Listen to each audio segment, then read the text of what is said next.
నమస్కారం NSTV news కి స్వాగతం. నా పేరు ఉషా. ముందుగా ముఖ్యాంశాలు.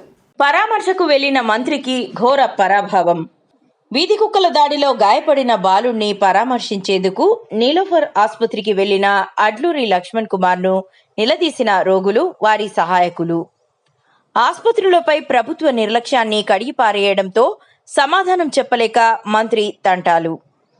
ఆసుపత్రిలో వెంటిలేటర్లు అందుబాటులో లేవని, ఒకే బెడ్పై 3-4 పిల్లలను పడుకోబెడుతున్నారని మంత్రికి ఏకరువు.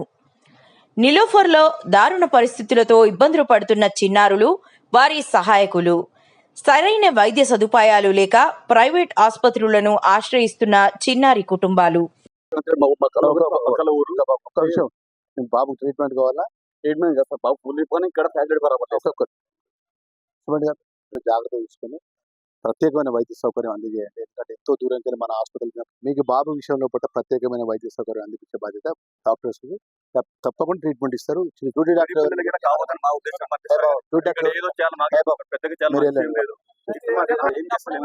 మా పిల్లలకి వేరే పిల్లలే కావాలి సార్. చిన్న పిల్లలు సార్, ఫస్ట్ కావాలి సార్. ఇక్కడ ఏంటంటే ఒక్కటి పెట్టిన 3-4 ఏం బరాబర్ లేదు. డాక్టర్స్ ఉన్నారు సార్, ట్రీట్మెంట్ ఇస్తారు. ఒకటే రూమ్ లా 8 మంది పిల్లలు. ఏం సార్ అది? మాకు ఆ సొమ్మతలకి ఇక్కడికి వచ్చిన లేకపోతే రాదు. మేము ఆ ప్రాబ్లం ఫుల్ ఉంది. చిన్న బాబు 3 months బాబు. అసలు ఎట్లా అయిపోయిందంటే 15 days అయిపోయింది. ఒకటే పెట్టి నడుస్తున్నారు. ఏం సార్ అది? మేము మా సొమ్మత ఉంటే కదా మీకు పోతుండే, మాకు లేదు కదా. మేము డైలీ సార్ కొంచెం రిక్వెస్ట్ సార్, ఇది thanks for your given my time. సరే అట్లా చూడండి సార్.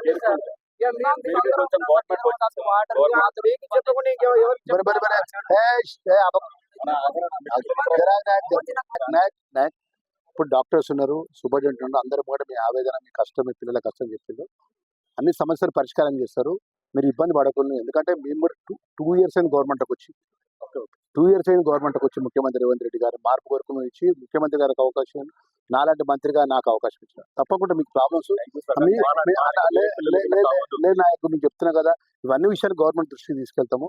ఇలాంటి పొరపాటు జరగకుండా సరి చేస్తాము. కొంచెం మీరు టైం ఇవ్వండి బాబు. మీ సమస్య ఇప్పుడు చూడండి బాబు, నేను ఎందుకు ఇట్టున్నా బాబు? నేను మీ సమస్య అనేది మా సమస్య కాబట్టి ఇట్టున్నా నేను. ఇప్పుడు ఎవరిదైనా పిల్లలు ఇబ్బంది కష్టం రాకుండా మేము చూసుకుంటాం.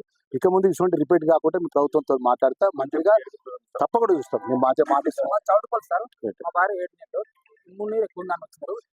నేను మీరు కన్సల్ట్ అరే